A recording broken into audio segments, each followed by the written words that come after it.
Howdy, it's Kevin with Earth 2 Mastery, one of your top 10 favorite Earth 2 YouTubers. And tonight, we try to take over the world. So grab your flashlight because we're about to illuminate a subject about Earth 2 and the map that they are using, and you don't want to miss it. First things first, I've got my discount code in the description down below and probably pinned to the top comment.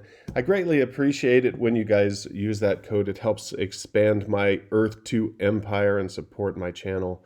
And you guys also get 5% off when you use it, so it's a good reason to use it for you as well. If you do use the discount code, leave a comment and like the video down below. I will choose somebody from the comment section to give away a free tile on one of our Masters United Guild Islands. You can see links to those in the description as well if you'd like to join the guild. I have a winner from last night's video. I'll announce it at the end of this video, so stick around to see if you won. All right, guys, so we've got an issue that people have been talking about. You may have seen them talking about it. It's quite an interesting topic to me. I've got pictures of all of the different types of maps up here that you can see. That they've tried to make more and more accurate maps or different types of maps. They try to figure out ways that they can split the globe up so they can accurately represent the land masses and the ocean sizes. But what we've come to know mostly is this Mercator map right here. And Mercator map is a 2D representation that was created in the 1500s. It doesn't really accurately depict the size of countries around the world, but it is the one that we've mostly come to use.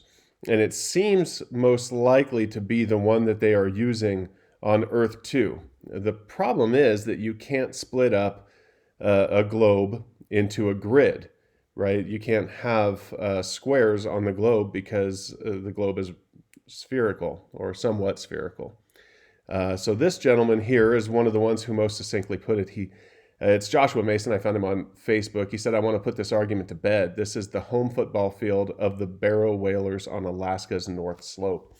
So he's got a very interesting approach to this, one that I thought would be a good visual representation that we could all look at and understand better. And that's why I wanted to go over his discussion here. So a football field is 120 yards long. It's 109.7 meters. So it should be about 11 Earth 2 tiles long. As you can see in the picture, the field is 18 tiles long, making a tile at this latitude 6.05 meters squared, or less than 2/5 the size of an equatorial tile.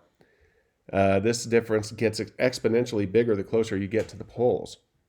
That means all you people buying land in Antarctica, your tiles are like the size of a BB. I have tiles in Antarctica too, so I guess I got taken for a ride.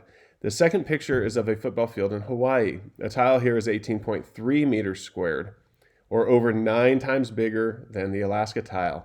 I don't have any tiles in Hawaii, I don't think. Maybe I should get some, but I do have some close to the equator, so it shouldn't be an issue for me. Okay, so here's an Alaska football field. You can see how many tiles it takes to go across the field.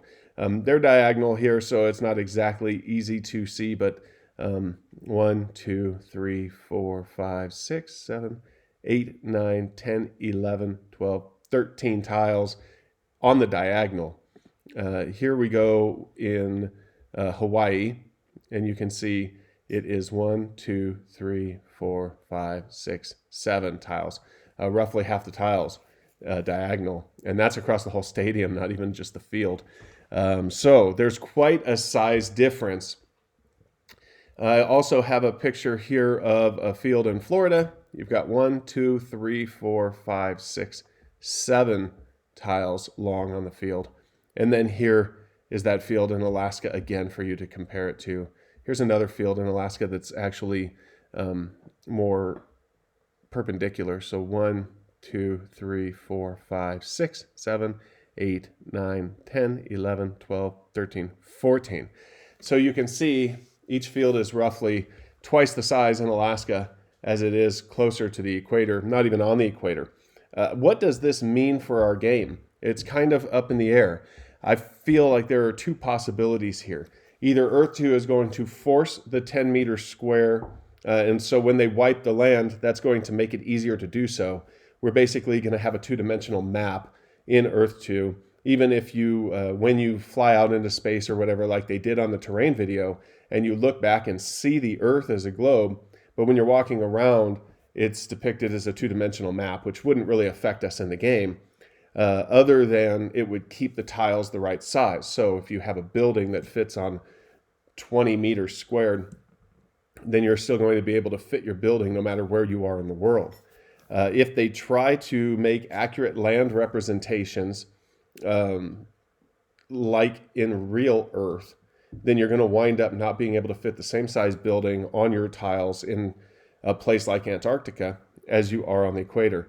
The reason for this is that landmass near the equator is depicted as being somewhat of an accurate size relative to the globe. But the further you get away from the equator on the Mercator map, the landmass looks larger and larger. So that's why the United States and Europe and Greenland look as big as Africa, or close to the size of Africa on the regular map that we see. But really, that's disproportionate. The landmass of the countries and continents that are close to the equator are much, much larger relative to the size they're depicted on a Mercator map compared to the ones that are further away from the equator. People have thought that that's some sort of a dig at populations that do live close to the equator, but I think it's just the way that they depicted it in the 1500s, and it kind of stuck. I don't think there was any intent behind it, but I guess you never know. But I think they're probably, because of gameplay, they're probably going to stick to 10 meters squared on the tiles all around the Earth. How that is going to affect us, in my opinion, is that it's not really going, if you bought tiles where you thought that you were on, say, a football field like this, you bought tiles and you thought you were on a football field. When they force them to be 10 meters squared, it's actually going to be much larger than the football field because it's going to expand those tiles. It's very difficult or it's complex and abstract to think about. But for instance, if the tiles close to the equator, 7 of them go across a football field, and then you are up near Alaska, it's only 7 of them that will go across the football field in the game. But when we've been buying them on the map, it's 14 of them across the football field. So, the field obviously can't be 14 tiles long, because if you're playing it in VR, you're going to recognize that the field is twice as big as it should be if they left it so that 14 of them would be across the side, a whole field. So when you go to rebuild it in the game, while you bought 14 tiles to make a football field, you may only have to use half those tiles. Or perhaps you bought on a piece of, perhaps you bought on a building, and in reality, it's not going to be anywhere near the building in the game, because it's going to be offset by the growth of those tiles in order to force the 2D map and force the 10 meter square size. So when they force that 10 meter squared size after wiping the buildings, if you go to put the satellite image map on top of it, maybe it won't line up the way that it did before. So those are a couple of the drawbacks. Either they're going to allow the tiles to be the size that they are based on the actual size of land, or they are going to grow the tiles to be 10 meters squared, but then it's going to expand the landmass, which is going to confuse the satellite depictions when compared to the map of your tiles after the land is wiped. So in one hand, you wouldn't be able to fit the buildings that you need to fit. On the other hand, your land won't be exactly where you thought it was going to be.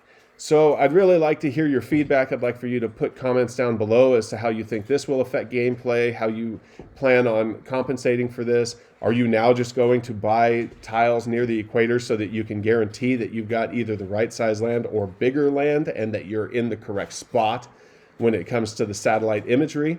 Or are you still just going to buy all over the place? Because right now, the way that it looks in Alaska, the tiles are about 2/5 the size of tiles in Hawaii. So do you want the bigger tile, guaranteed to be bigger, or do you just want to buy in whatever location interests you at the time? Okay, so leave those comments down below. That way we can all get a feel for what people's plans are in relation to this revelation about the tile size and the shape of the Earth. Because right now it seems like Earth 2 will be a flat Earth for sure. Okay, so I have the winner from last night's video. It's the Calais or Calais, don't know how to pronounce that, but Earth 2 tiles are pretty much an NFT, right? You own something no one else has, and the value is created by its users. I absolutely 100% agree, even if it's not tied exactly to a cryptocurrency, so you can't technically call it a token. It's definitely a token within the game, and it is non-fungible because every single tile is unique. There's not one tile that's like another tile. So you absolutely have something that is not interchangeable with something right next to it or anywhere else across the globe, unless you liquidate it, of course, and then use the money that you've gotten from it to buy somewhere else.